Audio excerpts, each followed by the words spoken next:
Los 6 elementos están presentes en nuestro entorno. Los 6 elementos identifican una clasificación que nos permiten otorgar un poco más de sencillez, de simplicidad a la complejidad que nos rodea. El ser humano tiene distintas capacidades que permiten esa vinculación con los 6 elementos o el mundo material circundante. Esas capacidades están vinculadas con nuestras capacidades perceptivas, nuestras capacidades mentales, psíquicas y también espirituales.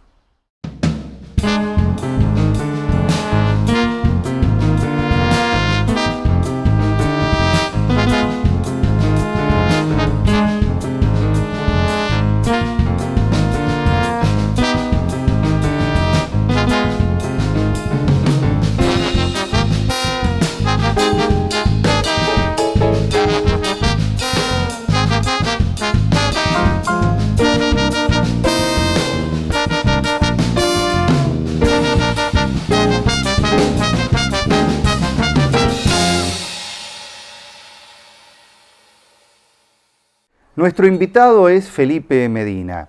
Él es un laico católico, es un civil que nos va a explicar un poco cómo él vive, cómo él siente, cómo él piensa la espiritualidad, la religiosidad en los seres humanos, sin ser un sacerdote, sin ser una persona que se pone en la primera línea de algún movimiento o alguna organización religiosa. Felipe, como toda persona, ha tenido que tomar diversas decisiones en su vida y muchas de ellas fueron tomadas de acuerdo a sus convicciones y a su sensibilidad, que ponen a flor de piel y a flor de pensamiento esta cuestión de lo espiritual.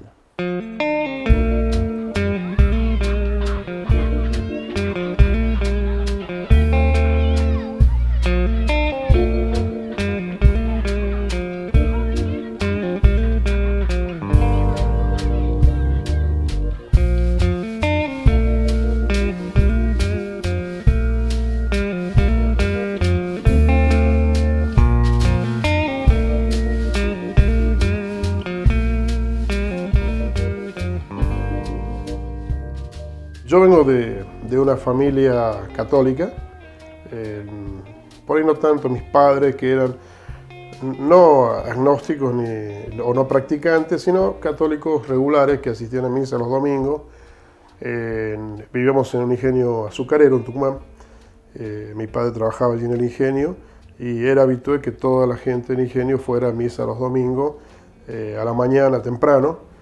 Y teníamos nuestras escuelas dominicales al estilo de las actuales escuelas protestantes, y era para nosotros, quedó grabado como una imagen de fiesta, es decir, los domingos era día de fiesta, día de ponerse el traje dominguero y asistir a misa, encontrarse con la familia, encontrarse con los primos, encontrarse con los parientes. Entonces esta inquietud religiosa quedó marcada allí, y también porque cerca del ingenio estaba una de las fincas de una de mis tías, que era muy benefactora de la iglesia, y allí solían parar los misioneros redentoristas. Muchos años fue el padre Nolasco, que si uno le pregunta a cualquier cura, incluso de acá de Salta, de San Alfonso, se va a acordar, un gran misionero que anduvo por todas las zonas rurales, y él nos ha marcado fuerte esta tendencia de trabajar por la gente, de preocuparnos porque la gente conozca el catecismo, este tipo de cosas. Ahí quedó la religiosidad, diríamos, casi latente, muy marcada en una familia que también tenía características devocionales, es decir, nacíamos y nos imponían el escapulario del Carmen, nos llevaban a la fiesta de San Roque. De hecho, yo asistí a la fiesta de San Roque en Tucumán vestido a los 4 años con el hábito de San Roque. Con el tiempo viví una experiencia que todavía es un poco traumática. En el año 66 empezó el cierre de los ingenios en Tucumán, entre ellos el ingenio donde yo había nacido, que es Esperanza. Estábamos en la escuela, narro esto porque para mí tiene mucha significación en esta preocupación por lo social. Estábamos en la escuela, estaría en primero o segundo grado, nos sacaron de la escuela y nos llevaron a una procesión donde aparecía la Virgen del Carmen. Aquella imagen de fiesta que yo tenía aparece ya vestida de negro, y la gente con mucho dolor y mucha preocupación. Es la imagen que a mí me quedó grabada, donde se hablaba del cierre del ingenio y empezó a sonar la sirena muy parecida a la del tribuno de aquí de la plaza, todo el tiempo durante muchos días. Y empezó un tiempo de mucha violencia, de resistencia de la gente en la fábrica, incursión de la Policía Federal en ese momento, era el periodo de Onganía. Yo creo que en esa etapa de tener de repente 2 empleadas en la casa, no tener ninguna, ver tu familia que hablaba con preocupación todo el tiempo, hasta que se fueron afianzando las cosas, bueno, con el tiempo se fue reordenando, superando toda la cuestión económica. Pero allí quedó una preocupación, porque empezó la gran emigración de la gente de Tucumán a Buenos Aires y a Rosario, con los cierres de los ingenios. Se hablan en ese momento de más de 250.000 personas que emigraron de Tucumán y se armaron los grandes bolsones de pobreza en el Gran Buenos Aires y en Rosario. Y esto lo escuchábamos, lo sabíamos, se comentaba en la casa, se hablaba de esto. De repente gente que tenía muy buen pasar o pertenecía a un sector social destacado dentro del pueblo, pasaba a formar parte de una villa, y si tomábamos algún contacto con esta familia nos dábamos cuenta que estaban muy mal o pasándola muy mal, y sus hijos lo demostraron con el tiempo, porque se produjo el desarraigo y la pérdida incluso de valores.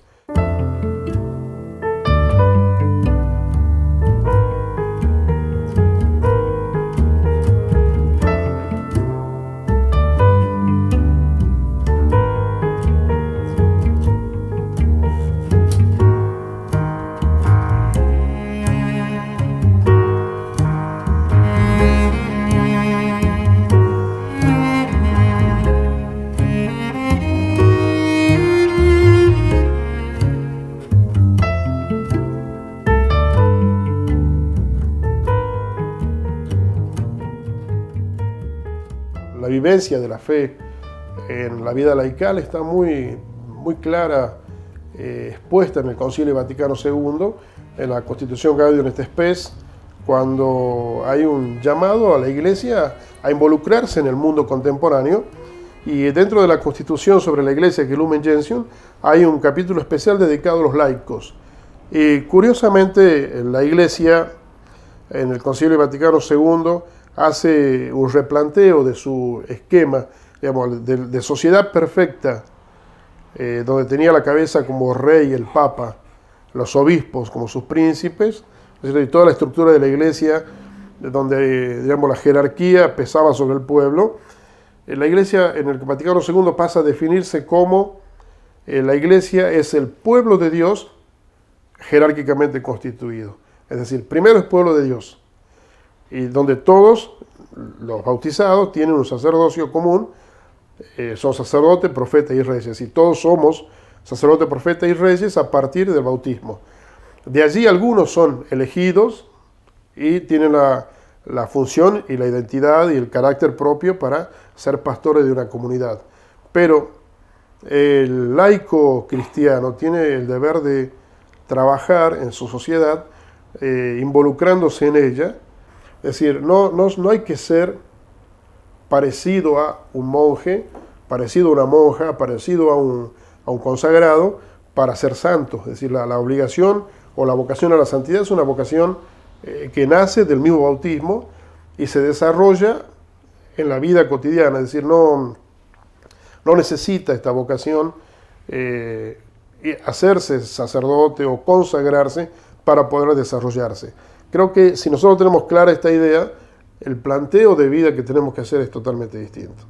Si para ser cristiano no necesito revelaciones extraordinarias, no necesito que alguien me aparezca y me diga tienes que hacer esto, hacer aquello. A algunas personas quizá le haga falta eso, pero en general si un cristiano tiene convicción no necesita de esto, pero necesita, alimentándose de esta presencia de Dios en medio nuestro, a diario, a través de la oración, a través de un momento de silencio, a través del encuentro, vivir la cotidianeidad, vivir lo cotidiano con este sentido cristiano, es decir, haciendo lo que debemos hacer. Siempre digo, hay que cumplir el premandamiento. Me dice, ¿cómo? Si son 10 los mandamientos. No digo, hay un premandamiento, es decir, no jorobar a los demás ni dejarse jorobar, por decirlo de algún modo, es decir, esencialmente no molestar a los demás. tratar de facilitar las cosas para vivir en paz, para vivir en armonía, y esto se hace con un momento, siempre un momento de desierto, siempre a lo largo del día que es un momento de quietud, de oración, porque esto nos permite a nosotros tener otra disposición a lo largo del día, otra disposición para con la gente, ¿no?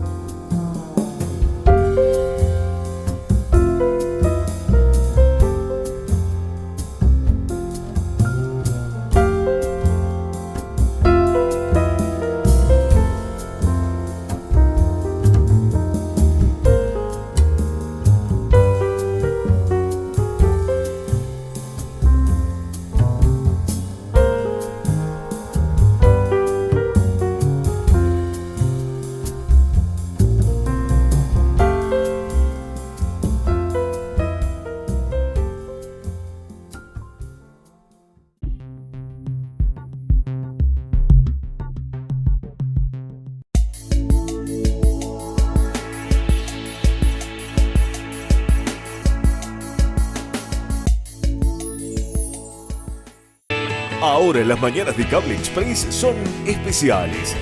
Las mañanas de Cable Express son divertidas. ¡Viva la mañana! Con la conducción de Cecilia Batista y Cecilia D'Altamura.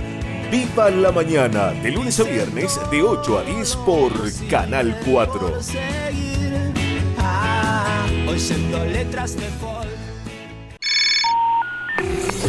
Señor abonado, le informamos nuestros nuevos números de atención al cliente: 426-7600 y 426-7676.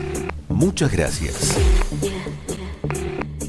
El informativo central le acerca de manera completa lo acontecido en la jornada.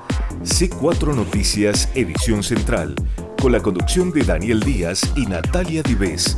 C4 Noticias, edición central, de lunes a viernes a las 21 por Canal 4.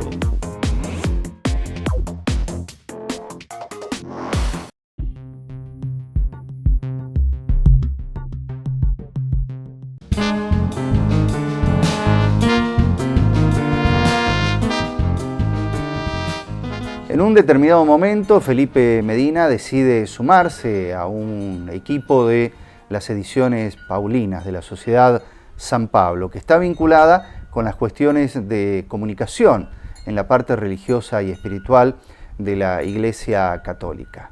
También desde ese lugar, él dice de sumarse a una actividad anual que es la exposición, la muestra de Biblias que se realiza en la provincia de Salta, y participan distintas instituciones religiosas, también oficiales, y otras agrupaciones que representan, por ejemplo, a jóvenes u otros sectores de la vida religiosa y espiritual de la provincia de Salta.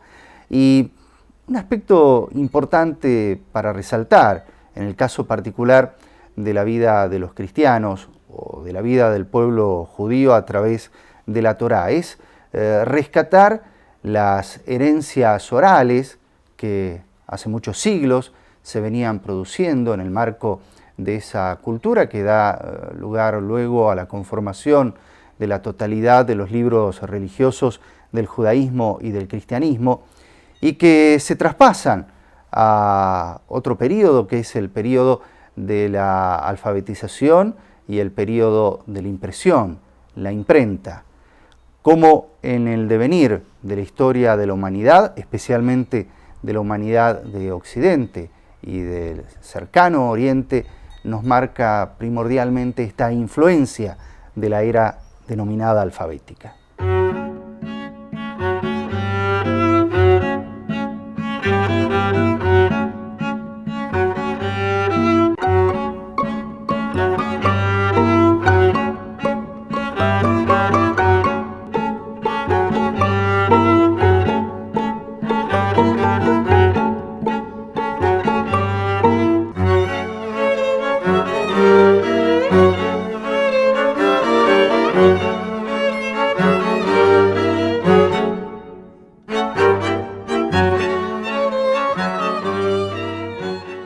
Sí, el tema de la exposición de Biblia se inició a instancia de un empresario judío tucumano que tenía la perfumería Rubio, que estaba en la calle Caseros, que no está más en Salta.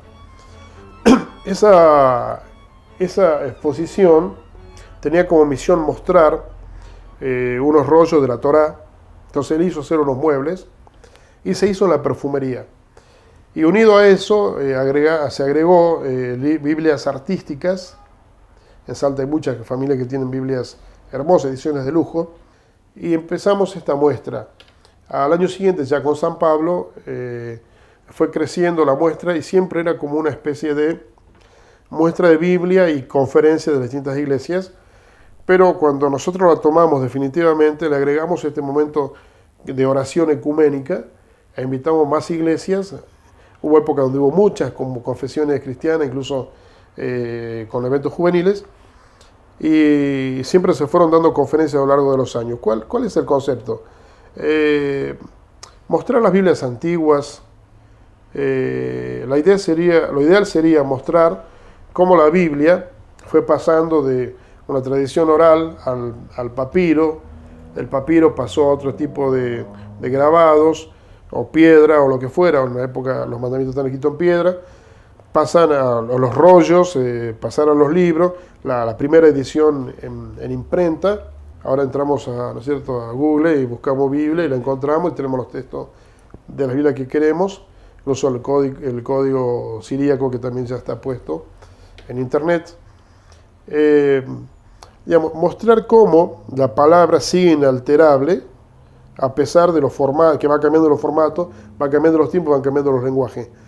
Pero tiene la Biblia esta misión para nosotros de insertarla en medio de la cultura de la gente. Bueno, mi llegada a San Pablo se produce en el año 78 en Salta. Yo ya había dejado de trabajar en el Comité de Radiodifusión, pero mi contacto con ellos se inicia a partir de un encuentro de comunicadores católicos. En el año 95 se realiza un primer encuentro nacional, sudamericano incluso, de comunicadores católicos en la sede de San Pablo en Buenos Aires, cuando todavía ellos no se habían mudado a ese edificio. Allí conocí a dos hermanos paulinos, con los cuales me hice muy amigo, y yo iba como delegado del Comité de Radiodifusión. Cuando había una cuestión de iglesia, o algún obispo que tenía problema con radios, o algún cura que tenía problema con sus radios, aquel famoso problema de las licencias que se pedían, daban a las parroquias, a veces se vendían, entonces me lo derivaban a mi oficina en el Confer. Ahí tomé contacto con los paulinos, y cuando Monseñor Blanchot me ofrece la santería de la curia, le dije, esto tiene que ser una librería, más bien, pero no me animaba, si yo no había incursionado antes en el campo del negocio, del comercio, ¿no? Entonces llamé a los padres paulinos, llamé a este hermano que estaba allí, se vino acá y armamos San Pablo, ¿sí? Empecé así con San Pablo. Y encontré en ese camino, encontré un modo muy concreto de desarrollar mi vocación. Yo creo que es un lujo, digamos, como un regalo de Dios para mí, pero al mismo tiempo es un lujo poder trabajar en aquello que a uno le gusta, o trabajar en aquello para lo cual uno se ha preparado, porque a veces uno tiene una vocación determinada o una formación determinada y tiene que ejercer otro tipo de tareas por necesidad económica. Bueno, en mi caso yo estoy trabajando en aquello que me gusta y que identifico también como mi vocación.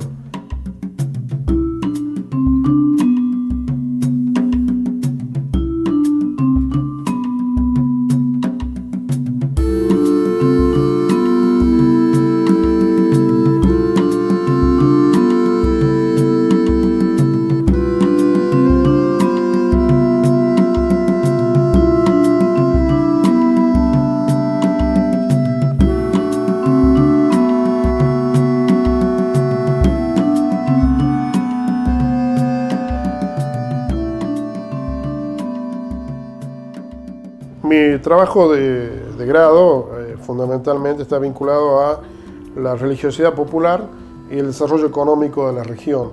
Tomo como base el trabajo del Sumalao, ya que el Sumalao es un fenómeno muy especial porque es una fiesta que surge dentro de una feria de mulas, la feria más grande del mundo, de acuerdo a las narraciones de la época. Sumalao tuvo tres momentos importantes en su economía, la feria de mulas, después la producción de bueyes hacia Chile, norte de Chile, para las salitreras, y posteriormente ya centrado toda su economía en el cultivo del tabaco. Dentro de ese clima primero de la feria de mulas surge la feria del Sumalao, surge la fiesta del Sumalao, con un relato muy particular que está relacionado con Luján, con Sumampa, algo un poco también con Mailín. Mailín es más parecido al relato de la Virgen del Valle. Si la cruz aparece en el árbol, la Virgen aparece en una peña. En el caso de Luján, en el caso de Sumampa y Sumalao, son animales que se empacan, es decir, o se quedan. En el caso de Luján, los bueyes, ¿no es cierto?, se frenan la carreta, no quieren caminar, hasta que no descarga la imagen en Luján, en la villa. En el caso de Sumampa, la mula que traía la imagen de la Virgen en la caja desvía del camino, venía de Santiago del Estero, desvía el camino y se dirige a una finca donde actualmente está el santuario de Sumampa. Y en el caso de Sumalao, una mula que tenía la pintura, el cuadro del Sumalao, se escapa también, se va directamente hacia el Algarrobo y se quedaba en el Algarrobo. Las retiraban, las llevaban, volvía nuevamente hasta que le quitaron el cuadro. Entonces aquellos pobladores leen la voluntad de Dios en la tosudez de la mula, de volverse siempre al mismo lugar. Entonces dice, Dios se quiere quedar con nosotros. ¿En qué? En este cuadro del Sumalao. Un cuadro que representa un Cristo crucificado, un Cristo doliente, propio de la religiosidad de toda la zona del Alto Perú. Esta devoción al Cristo paciente, sufriente, crucificado o azotado, que se identifica también con el sufrimiento de la gente, y a diferencia del Cristo del Milagro, que es una imagen de Cristo también sufriente, pero donde dicen, si no lo sacamos, nos va a temblar la tierra. Este es como un Padre providente, es decir, Cristo del Sumalao le tengo que pedir salud, el pan, trabajo, y creo que tiene que ver también con esta marca que significó la decadencia gradual de la economía del lugar. Se fue decayendo y la religiosidad se mantuvo latente. Bueno, esta es la expresión sencilla de la gente que cree y mantiene su expresión y su rito más allá de lo institucional, más allá incluso de las prohibiciones que pueda haber, y defiende ese espacio, porque es el espacio donde se expresa y donde se da también esta relación económica y esta interacción social, porque ahí en el Sumalao se encuentra la gente, se encuentra la familia, se encuentran los que viven lejos con los que están más cerca, entonces se nacen nuevas familias incluso, a veces de estos lugares. Entonces la religiosidad tiene este aspecto. Sumalao es fiesta, es feria, es recuerdo de una época gloriosa de la economía del Valle del Lerma, y creo que también nos pone ante un desafío muy grande en recuperar ese sitio como un sitio importante para la provincia, casi emblemático, no para la religiosidad solamente, sino para el aspecto económico y cultural de Salta.